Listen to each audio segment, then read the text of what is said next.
Hi, everyone. I'm John Kenlon, Senior Vice President at Ensemble IQ and publisher of Drugstore News. We have an industry fixture with us today, Brian Owens, SVP Commerce Strategy at VMLY&R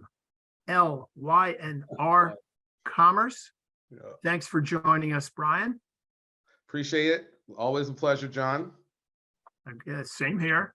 Yeah. So the post-COVID era is increasingly a self-care era. Mhm. Pharmacy, pharmacists are playing a bigger role than ever, preventing, detecting, and treating illness, helping people get well.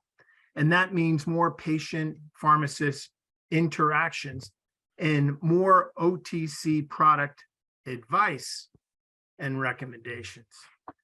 So that said, how should retail pharmacy and pharmacists use digital tools to reach more patients more often in an effort to promote healthy behavior, improve health outcomes, and increase OTC sales? Because that's why we're all here.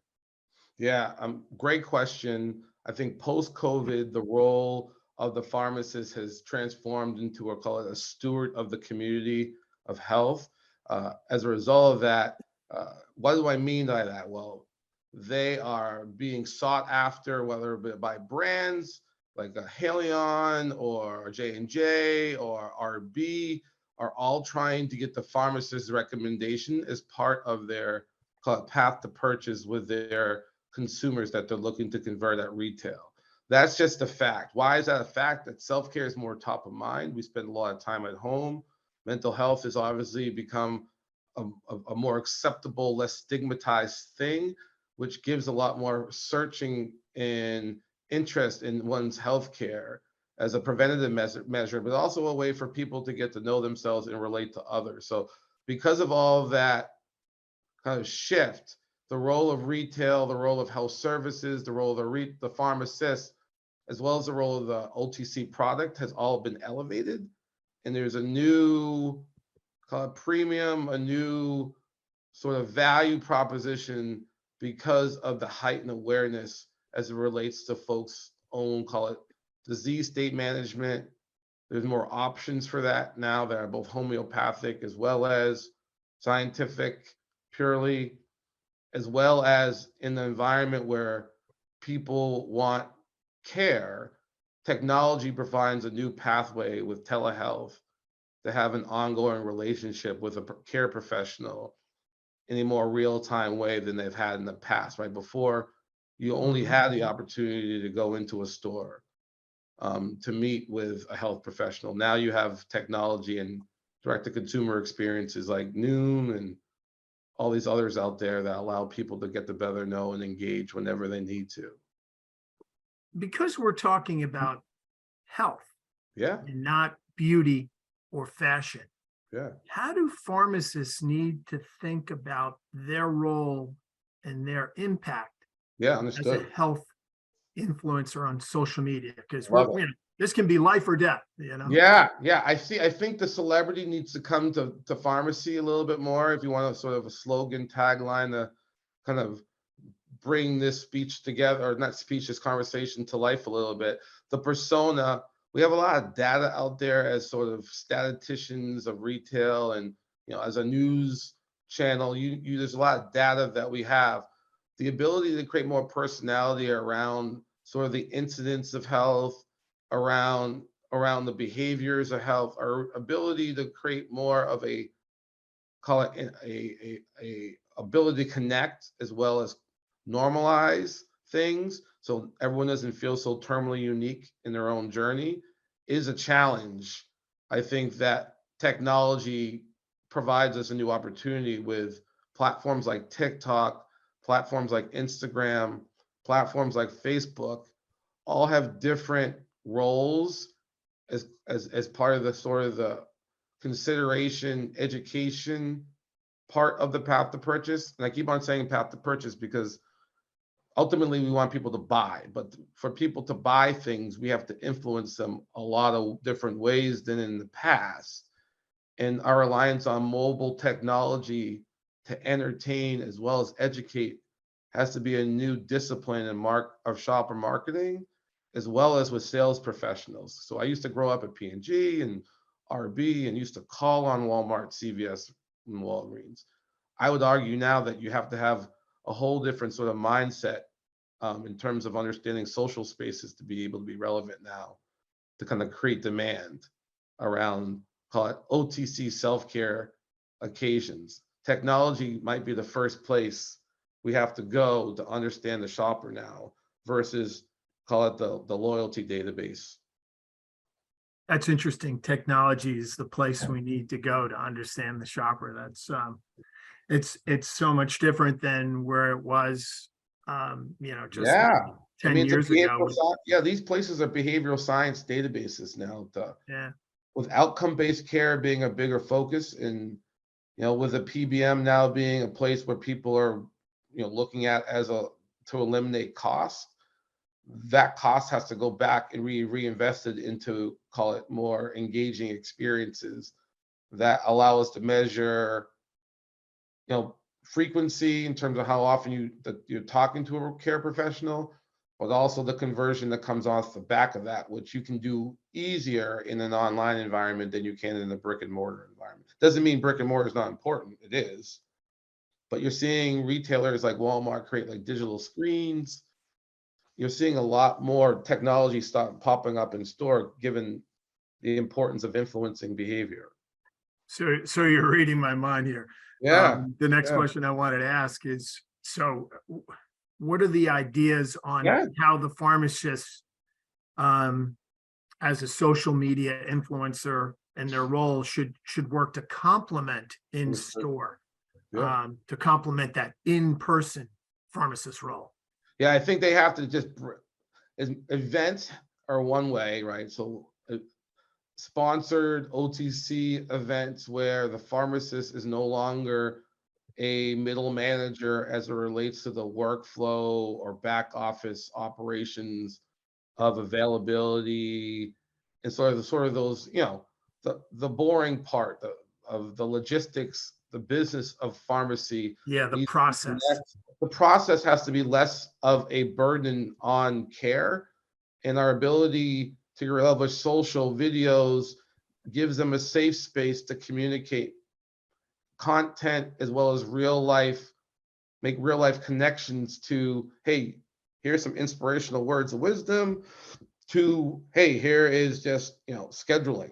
Just get on the schedule, like basic stuff. Creating online experiences that let people schedule appointments gives the pharmacist lead time to create a better care plan for the individual, right? So there's a lot of things social can provide a solution to, not only entertainment. It provides awareness, it provides education. Social also is a platform of subscription, right? Your ability to anticipate demand can also come from social as well. Yeah, and I guess if we make the process less burdensome for the pharmacists, then They'll they can talk do more. We need to right. create more space for the pharmacists to leverage videos to kind of talk about what they're learning so they don't keep it all inside of them.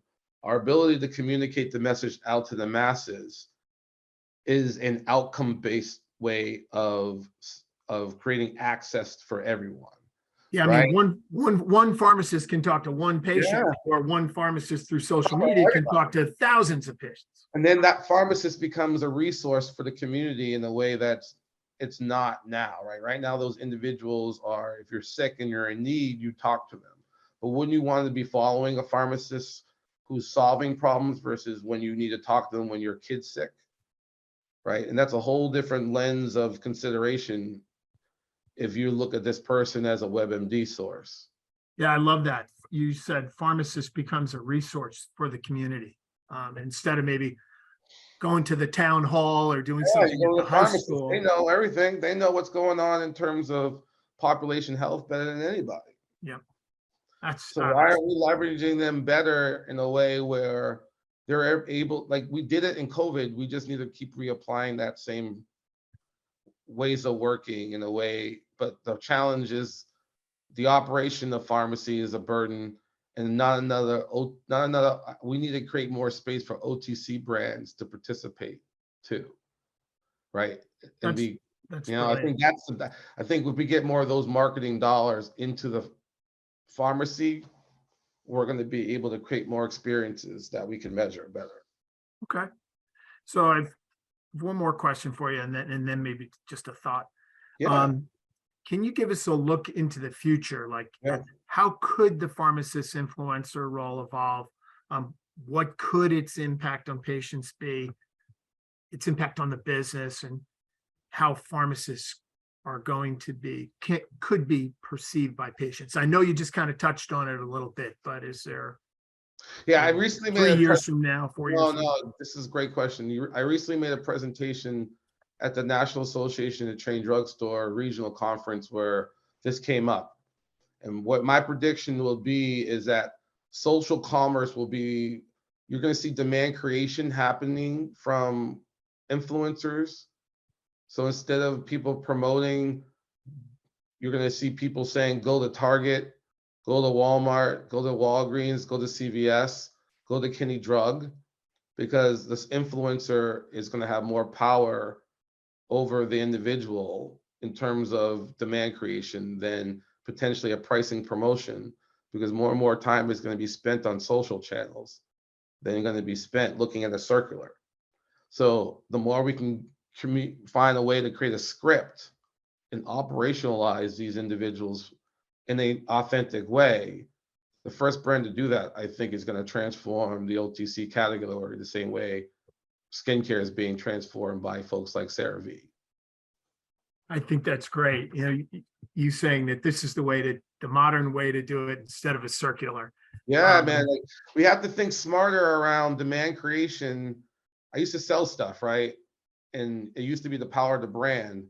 Now you have to almost come with an affiliated approach to kind of get the attention of the consumer, because product and product feature is just one part of the brand story now.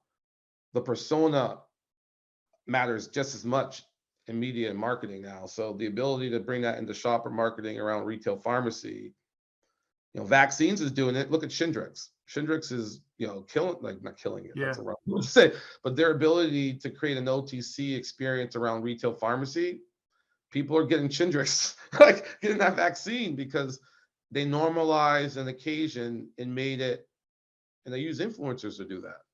A lot of yeah. them. They made it seem like just something you should Anyone, do. anyone over 50 needs to get this because Right. you probably got it inside. They made it, oh, wow, I mean, maybe I Yeah. should go do that. Right? So there's an idea behind looking at what worked around COVID and making vaccines sexy. I mean, who thought that, right? Yeah. Right? Like that's an exciting category now. I think there's just a lot of things we can learn in terms of how we do that in foot care, how we do that in, you know, pain, how we do that in other categories that are hard and abstract to understand. Feminine care, vitamins, good Lord, we need this in vitamins. Hey, one last thing before we go. Uh, J&J is Yeah, an yeah, IPO for yeah, Kenvue, yeah, and you know, yeah. GSK for Halion. I guess this just kind of proves your theory, right? That this is where it's all heading. It has to go to a point where these church and state is being separated, right? But that doesn't mean the assets around those P&Ls need to be different. The infrastructure of marketing is becoming more, actually, everyone has to leverage the same stuff, social, because people are looking to those places to find, like, QR codes were all over the Super Bowl this year. So Yeah, people are watching TVs with their phones. Like, yeah, the economy, the economics of this space are completely upside down right now. So everyone that's sort of playing by that old playbook, pharmacy needs to look a lot different. And I think with technology, it's easier for us to create the sort of the regulation boundaries in the technology that protects us, right? We can mask our data, we can create, you know, like sort of data sets. We can do a lot of that stuff now because we have so much intelligence. But the strategy, I feel like we don't necessarily, there's not enough folks leveraging what works really well in our consumer lives in health. Yeah, well, it's time to get on the bus, or you're going to get left Right? behind. I mean, I know we're talking about it now, and I'm glad we are, but on platforms like TikTok are health and wellness search engines now. And I Yeah, don't think people are looking at social not along. These are behavioral science databases that have a lot of information, and they'll give you more of a read with the videos on how people are actually living their lives than we allow ourselves to accept. We're so Mm, focusing on China and stuff. Like, people are being very transparent with how they live their lives on these platforms, and as marketers, we need to pay more attention to that. yeah. Well, listen, thank you so much for Yeah, spending the time with us, Brian Owens, SVP Commerce Strategy at VMLY&R Commerce. Appreciate it. Let's do it again.